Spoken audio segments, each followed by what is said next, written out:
네, 안녕하세요. 정단일입니다. 이번에 상일여고 시험 관련해서 분석 및 간단한 총평 영상 준비했고요.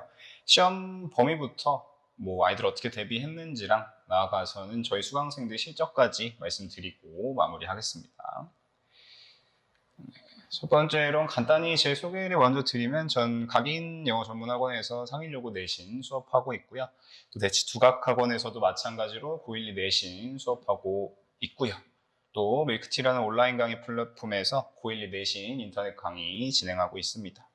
또 대성마이맥 스타강사 코리아라는 오디션에서 최종 선발된 바가 있어서 선발 이후에 대치 두각학원에서 수업을 하고 있고요. 그렇습니다. 이 정도까지 소개를 드릴게요.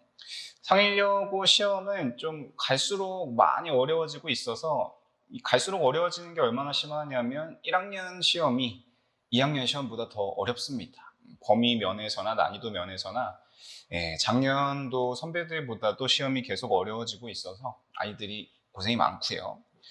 이제 그렇게 출제할 수 있는 기저에는 이번부터 해서 오랫동안에 이제 서술형이 하나도 출제가 되지 않는다고 하죠. 올해는 그 과정에서 약간 어떤 실수가 있었다고 듣긴 했는데 어쨌든 올해는 서술형이 안 나오는 게 확정이라고 전해 들었습니다.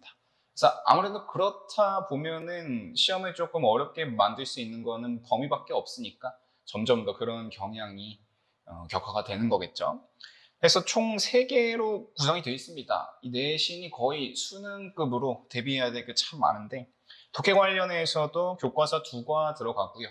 대부분의 경우에 잘 출제하지 않는 리드모어 파트, 딥러닝 파트 또 같이 시험 범위에 포함이 되어 있고요. 또 올림포스 부교재도 활용을 해서 총 26지문 포함을 시켰습니다. 그리고 지난번과 마찬가지로 능률복화, 단어 부교재도 활용을 해서 데이 13부터 30까지 시험 범위에 포함을 시켰고요. 이 과정에서도 데이에만 있는 책들 말고 또 이제 부록에 있는 단어들까지 포함을 시켜서 아이들이 한층 더 까다로웠다. 그랬습니다. 그리고 또 독해랑 단어까지만 하면 또 모르겠는데 이 듣기까지 좀 포함이 돼서 교과서 3, 4과에 있는 스크립트 5개씩 해서 총 10개, 그리고 모의고사 듣기 총 17개 포함을 시켜서 시험 범위가 이렇게 진행이 됐습니다. 보기만 해도 참 까다롭죠. 준비해야 될 게 되게 많기 때문에 아이들 입장에서는 하나만 놓치더라도 좀 타격이 크고 또 잘 나눠서 학습을 진행하는 게 가장 중요할 것 같습니다. 그래서 이번 시험 같은 경우에는 저번에도 시험이 좀 어렵긴 했지만 그때보다도 훨씬 더 어렵게 출제가 되어서 혹시나 직전 시험이랑 성적을 비슷하게 유지만 했더라도 등수 면에서는 크게 좀 상승을 기대해 볼 수 있을 것 같습니다. 만점은 항상 그런 것처럼 25점 만점으로 출제가 됐고 킬러 문항은 이렇게 3개를 말씀을 드릴 건데 뒤에서 어떤 문제였는지 또 이미지로 같이 보여드리겠습니다. 제가 예상하고 있는 등급 컷은 지난번보다 소폭 하향 조정을 해서 1등급은 22점대, 2등급은 17점대까지 떨어질 수 있지 않을까 생각하고 있습니다. 어려웠죠? 어려웠습니다. 22점이 25점 만점에서 잘 안 느껴지실 수도 있겠지만 100점으로 또 환산을 해보면은 90점이 안 되는 거죠. 1등급 컷이 90점이 참 안 될 걸로 생각을 하고 있습니다. 킬러 문항 관련해서도 한번 살펴보면요.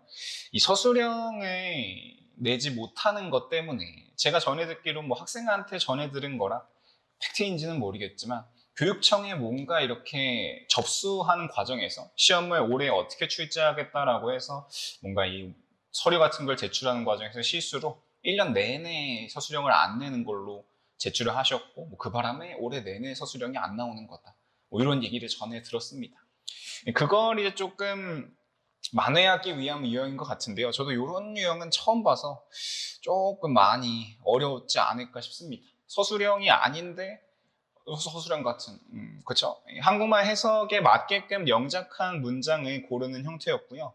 이런 건 사실 되게 지저분한 변형 문제 중에서도 고난도 변형 문제 모음집 이런 데 출제가 보통 되어 있고 그런 것들은 내신을 지도하다가 보면은 이런 건 너무 지저분해서 안 나온다 하고 넘기기 마련인 그런 느낌의 유형인데요. 저희는 비슷하게 다 대비를 했어서 문제가 없었겠지만 학생들의 입장에선 되게 당황스러울 수 있는 문제였던 것 같습니다. 객관식인데 굉장히 서술형스러운 문제, 10번 문제가 첫 번째 킬러 문제였고요.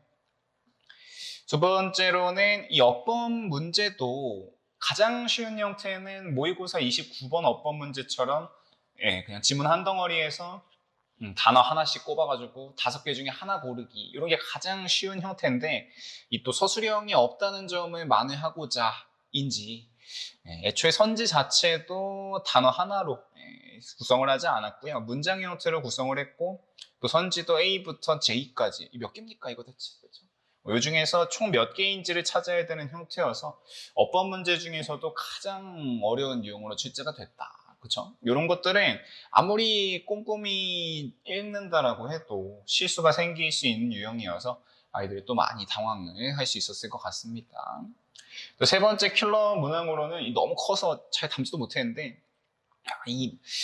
그쵸. 이 낱말 퍼즐 형태가 작년 2학년 상일여고 시험에는 몇 번 나왔던 적이 있는데 그때도 이 정도는 아니었습니다. 이거 거의 수도쿠처럼 낱말 퍼즐을 만들어 놨는데 이것도 상당히 어려웠겠죠? 이건 단어를 다 외우고 말고를 떠나서 단어를 다 외운 친구들한테 뭐 한 10분 주면 풀 수 있겠는데 어떻게 10분 동안 풀겠습니까? 시험 시간이 40분인데 그렇죠? 아무튼 이거 되게 어려운 형태로 출제가 됐고 방금 보여드린 3개는 자기 영어 실력이나 이번에 내신 대비를 얼마나 열심히 했는지랑은 별개로 그날의 컨디션이나 운에 조금 영향을 많이 받았을 거라고 생각을 합니다. 그래서 해당 문제 3개를 다 틀린 걸 감안을 해서 1등급 컷을 산정을 했고요. 이 문제가 0.8점, 이 문제가 1점, 또 이 문제가 0.8점이어서 총 2.6점 정도를 배제시키고 22점 초반 혹은 그 언더까지도 1등급 컷은 낮아질 수 있을 거라고 생각을 합니다. 너무 어려운 유형이었어요. 그 정도 봐보시면 되고요. 이런 상황에서도 저희 같은 경우에는 이렇게 실적이 나올 걸로 생각을 하고 있고요. 이번에는 1등급을 배출한 것도 중요하지만 좀 하위권 친구들이 직전 시험에 비해서 점수를 많이 올릴 수 있었던 점이 좀 가장 유의미한 점인 것 같습니다. 물론 1등급 친구들도 많이 배출이 됐고요. 그래서 저희 수업이 꼭 상위권에 국한되지 않고 뭐 중위권은 물론이거니와 하위권 친구들까지 자기 성적 만들어갈 수 있는 수업인 점까지 말씀을 드릴게요. 그래서 이렇게 수업을 운영할 수 있는 이유에 대해서 특장점 3가지 말씀드리고 마무리하겠습니다. 첫 번째로는 이 간결하고 명쾌한 강의. 수업 준비를 제가 아주 오래 합니다. 그래서 이게 뭔가 수업 중에 군소리가 없게끔 준비를 하기 때문에 아이들이 좀 최대한 직관적으로 이해할 수 있게 하고요.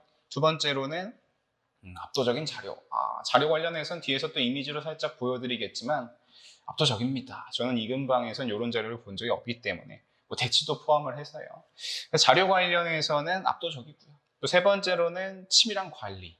저희 같은 경우엔 클리닉 교실을 주 3회 토일월 운영을 하고 있기 때문에 아이들이 웬만한 경우에 전부 다 참여할 수 있고 저희 수업 같은 경우에는 이제 클리닉이 시간이 안 맞아서 못 온다 이런 느낌은 없습니다. 그냥 애들이 클리닉 가서 또 문제 풀 부담 때문에 안 오는 경우는 있지만 저희는 자료도 관리도 충분히 확보가 돼 있어서 본인 욕심만 있으면 언제든 활용할 수 있다는 것도 말씀을 드릴게요.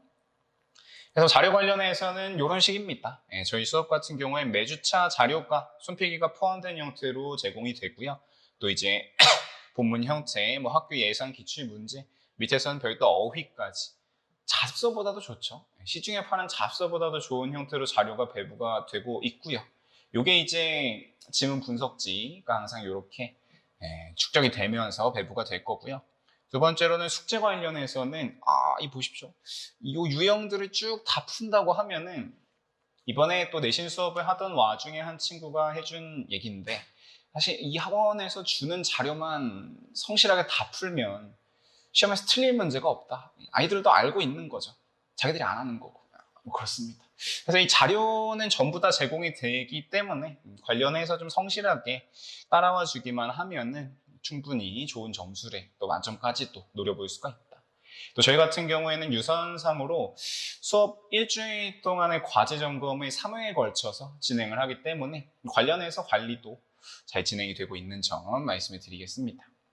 그래서 또 내신은 이런 식으로 준비를 하고 물론 내신은 우리가 길게 잡았을 때도 8주 정도밖에 수업을 못하기 때문에 그 안에 다루지 못하는 내용들이 있습니다. 아무래도 8주간 내신 대비를 해야 되고 내신이라는 거는 어떤 전반적인 영어 실력보다는 눈앞에 있는 시험에 잘 봐야 되는 구조이기 때문에 막 갑자기 형식을 얘기해 준다거나 품사에 대해서 얘기해 준다거나 그럴 수는 없습니다. 그렇죠? 그런 것들은 언제 하냐? 방학에 해야 되겠죠? 그래서 저희가 방학 특강을 바로 진행을 할 거고요. 방학 때는 이 내신 때는 하지 못했던 아주 기초적인 부분, 나아가서는 내신 때는 또 아주 심화적인 부분도 다룰 수가 없습니다. 그래서 이 방학 동안에는 아주 기초부터 아주 심화까지 전부 다 다뤄볼 예정이고요. 뭐 어느 한 부분에 특정하기보다는 저희 수강 강좌명 자체를 상일여고 집중반으로 개설을 해뒀기 때문에 뭐 문법 특강, 어휘 특강 이런 건 아니고요. 어휘랑 어법이랑 독해 전부 다 다룰 수 있게 교재를 준비를 했습니다.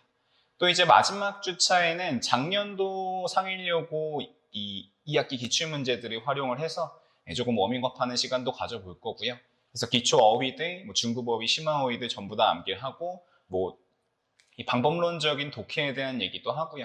문법 같은 경우에도 아주 기초적인 부분부터 내신에서 많이 활용되는 부분까지 다뤄볼 거고, 마지막 주차에는 상일여고 기출 활용해서 방학 동안 배웠던 내용을 적용시켜보는 형태로 수업이 진행될 겁니다. 수업 일시는 내신이랑 동일하기 때문에 수강하던 강좌 그대로 진행하실 수 있는 점도 말씀을 드릴게요. 그렇습니다. 해서 강동구에서 제가 수업을 한 지도 이제 1년이 좀 넘어가고 있는데, 시간이 지나면 지날수록 더 증명이 될 거라고 생각합니다. 그래서 지금 같이 수업해주고 있는 친구들하고 열심히 준비해서 또 방학 특강이랑 2학기 시험까지 잘 마무리할 수 있도록 하겠습니다. 오늘도 고생하셨습니다.